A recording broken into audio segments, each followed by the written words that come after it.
तो आइए बच्चों, आज हम लोग चलते हैं अपने अगले वीडियो की तरफ। पहले हम एक बार रिवीजन कर दें जो हम कल पढ़ाए थे।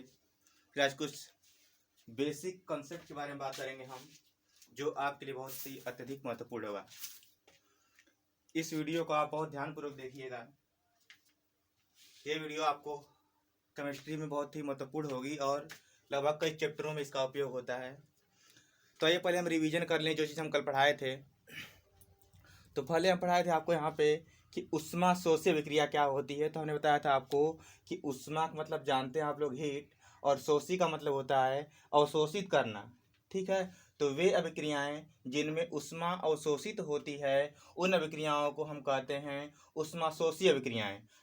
देखिए यहाँ पे है ना। तो अब देखिए एग्जाम्पल जो हम देंगे, जैसे परीक्षा में अगर आपको पूछ दिया कि उष्मा शोषी अभिक्रियाएं क्या होती हैं और आप एग्जाम्पल आपको पता है लेकिन ये नहीं पता है कि यहाँ पर कितना कैलोरी ऊर्जा उसमें लगेगी, तो आपको कुछ नहीं करना है। ऊर्जा अगर पता नहीं तो ऊर्जा लिखना नहीं है यहाँ पे कितना कैलोरी, बस यहाँ पे क्या करना है, उष्मा लिख देना है, केवल और केवल उष्मा लिख देना है। ठीक है, तो जब भी आपको पूछे यहाँ पर कि उष्मा शोषी अभिक्रियाएं क्या होती हैं तो आप बताएंगे कि वे अभिक्रियाएं जिनमें उष्मा अवशोषित होती है उन अभिक्रियाओं को हम उष्मा शोषी अभिक्रियाएं कहते हैं। एग्जाम्पल अगर देंगे आप, तो एग्जाम्पल में अगर आपको पता नहीं है कि कितनी उष्मा लगती है तो केवल आप उष्मा लिख देंगे वहाँ पे। यहाँ पर भी कोई जरूरी नहीं कि उष्मा, यहाँ पर भी कोई जरूरी नहीं है, पता नहीं अगर आपको, तो यहाँ पर भी केवल आप उष्मा लिख देंगे, तब भी आपका ये पूरा सही होगा एग्जाम्पल।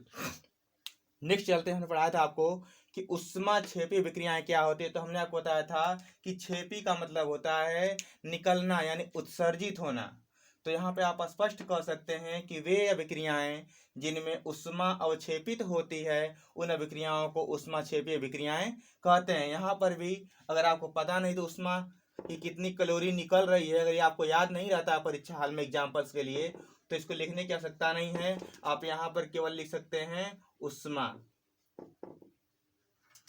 यहाँ पर भी अगर आपको याद नहीं है तो केवल लिख सकते हैं यहाँ पर उष्मा लिख सकते हैं। ठीक है, तो देखिए यहाँ पे आप फिर समझा दें आपको। तो यहाँ पर देख रहे हैं कि यह अभिक्रिया हो रही है तो उष्मा हम दे रहे हैं। जब ये अभिक्रिया को में उष्मा दे रहे हैं तो उष्मा अवशोषित करके तब ये पदार्थ बन रहा है। तो इसमें क्या हो रहा है कि उष्मा अवशोषित हो रही है, अतः ये किसका एग्जाम्पल हो गया, उष्मा शोषी अभिक्रिया का। और यहाँ पर क्या है, उष्मा क्षेपी। तो यहाँ पर देखिए हमने पदार्थ ये लिया, पदार्थ हमने दो पदार्थ लिया, कार्बन और ऑक्सीजन, और यहाँ पे क्या बन रहा है, कार्बन डाइऑक्साइड बन रहा है, साथ में इतनी उष्मा भी निकल रही है। तो जहाँ पर उष्मा निकलती है या उत्सर्जित होती है वहाँ पर क्या होता है, उष्मा क्षेपी अभिक्रिया होती है। चलिए ठीक है, आइए हम लोग बात करते हैं आगे। हमने आपको दिया था अभिक्रिया पहचानने के लिए कि ये कौन सी अभिक्रिया है। तो पहले इसको हम लोग देख लेते हैं कि कौन सी अभिक्रिया है। तो देखिए यहाँ पर हमने आपको बताया, देखिए यहाँ पर क्या हो रहा है कि ये पूरा क्या है, हाइड्रोजन है और ये ऑक्सीजन है। ये हाइड्रोजन और ये ऑक्सीजन दोनों क्या हो रहे हैं, जुड़ रहे हैं, और जुड़कर बन रहा है केवल एक पदार्थ। और हमने आपको बताया था कि जब दो या अधिक पदार्थ आपस में जुड़कर केवल एक पदार्थ का निर्माण करते हैं तो वहां पर कौन सी अभिक्रिया होती है, योगात्मक अभिक्रिया होती है। कौन सी अभिक्रिया होती है, योगात्मक अभिक्रिया होती है। तो कौन सी अभिक्रिया हो गई, योगात्मक अभिक्रिया। इसे पहचानने के लिए भी परीक्षा में आता है। नेक्स्ट चलते हैं यहाँ पर। तो यहाँ पर भी देख रहे हैं कि ये कैल्शियम ऑक्साइड है और ये कार्बन डाइऑक्साइड है, दोनों आपस में जुड़ रहे हैं और जुड़कर केवल एक पदार्थ का निर्माण कर रहे हैं, इसलिए ये भी क्या होगी आपका, योगात्मक अभिक्रिया होगी, यानी सेम। ठीक है, क्यों, क्योंकि यहाँ पर दो पदार्थ आपस में जुड़कर केवल एक पदार्थ का निर्माण कर रहे हैं, तो ये भी कैसी अभिक्रिया हो गई, योगात्मक अभिक्रिया। तो कैल्शियम ऑक्साइड है ये, और ये कार्बन डाइऑक्साइड है, और बन क्या रहा है, कैल्शियम कार्बोनेट बन रहा है। ये पूरा किसका सूत्र होता है, कार्बोनेट का, और ये हो गया कैल्शियम। नाम लिखते रहिएगा आप लोग। नेक्स्ट है यहाँ पर देखिए, इस अभिक्रिया में देखिए तो हो क्या रहा है कि यहाँ से जिंक चला जा रहा है इसके पास, विस्थापित कर दे रहा है इसको, और यहाँ पे आ जा रहा है जिंक, तो बन जा रहा है जिंक SO4। तो यहाँ पे हो गया, क्या हो गया, ZnSO4, और यहाँ से H क्या चला जा रहा है, विस्थापित हो जा रहा है इधर।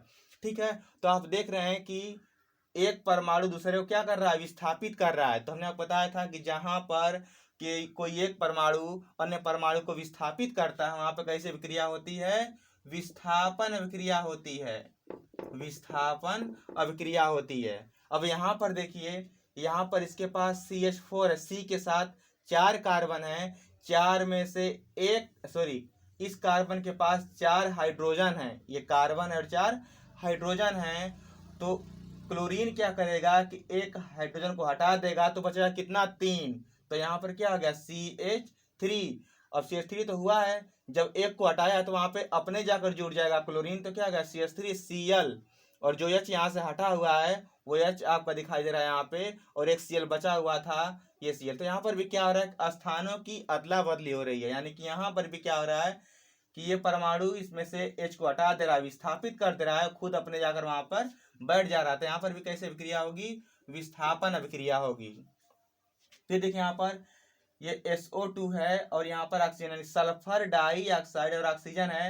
यहाँ पे बन क्या रहा है? Sulphur try oxide. ट्राई मन 3 होता है, यहाँ पे डाई मन 2 होता है, तो सल्फर डाइऑक्साइड है और ये सल्फर ट्राई ऑक्साइड है। और इतनी अब देखिए अभिक्रिया हो रही है, ये पदार्थ बन रहा है और साथ में इतनी उष्मा भी निकल रही है। और हमने बताया अभी कि जहाँ उष्मा निकलेगी वहां पे कौन सी अभिक्रिया होगी? तो उष्मा क्षेपी अभिक्रिया होगी। ठीक है, तो ये उष्मा क्षेपी अभिक्रिया हो गई। आइए हम बात करते हैं, इसको हम मिटा रहे हैं, अब देखिएगा ध्यान से, इसमें आगे बढ़ते हैं हम लोग और आप बात करेंगे हम कुछ बेसिक जानकारियों के बारे में।